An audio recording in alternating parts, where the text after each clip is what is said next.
Hello guys, pro kabaddi season 12 August 29 నుంచి start కాబోతుంది. ఇకపోతే ప్రతి టీం కూడా ఆల్మోస్ట్ తమ ప్రాక్టీస్ క్యాంప్ని దాదాపుగా స్టార్ట్ చేయబోతున్నారు. ఇకపోతే తెలుగు టైటన్స్ కూడా వాళ్ళ ప్రాక్టీస్ క్యాంప్ కోసం కొన్ని రూమర్స్ అయితే బయటికి ఇప్పించారు. సో ఎందుకు ఆ రూమర్స్ ఏంటి, అంతేకాకుండా తెలుగు టైటన్స్ ఈసారి ప్రాక్టీస్ క్యాంప్ని ఎక్కడ స్టార్ట్ చేయబోతున్నారు, ఇలాంటి కంప్లీట్ డీటెయిల్స్ అయితే ఈ వీడియోలో చాలా క్లియర్గా మాట్లాడుకుందాం.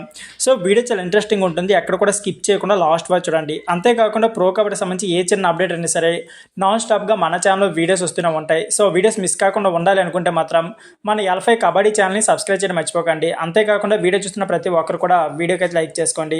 ఇక లేట్ చేయకుండా వీడియోని అయితే స్టార్ట్ చేసేద్దాం.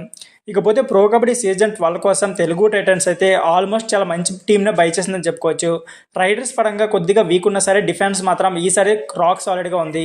తెలుగు టైటన్స్ డిఫెన్స్కి అయితే ఈసారి ఎక్స్ట్రాగా మార్కులు పడే ఛాన్స్ అయితే ఉంది.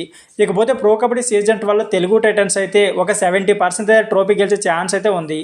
ఎందుకంటే డిఫెన్స్ చాలా స్ట్రాంగ్ ఉంది కాబట్టి. అంతేకాకుండా రైడింగ్లో కూడా అంత వీక్ అయితే లేదు, బట్ రైడింగ్లో కొద్దిగా చూసుకుంటే మాత్రం ఖచ్చితంగా ఈసారి తెలుగు టైటన్స్ అయితే ట్రోఫీ గెలిచే ఛాన్స్ అయితే ఉంది. ఇకపోతే ప్రో కబడ్డీ సీజన్ 12 కోసం తెలుగు టైటన్స్ అయితే మరికొన్ని రోజుల్లో ప్రాక్టీస్ క్యాంప్ని స్టార్ట్ చేయబోతుంది. ఇకపోతే ఈసారి మనం వైజాగ్ లేదా హైదరాబాద్ అనుకున్నాం, బట్ ఇవి రెండు కాకుండా ఈసారి చండీగఢ్లో అయితే ప్రాక్టీస్ క్యాంప్ని స్టార్ట్ చేయబోతున్నారు. సో ఫ్రెండ్స్, ఇది వీడియో నచ్చితే please like, share and subscribe my channel. Thank you for watching.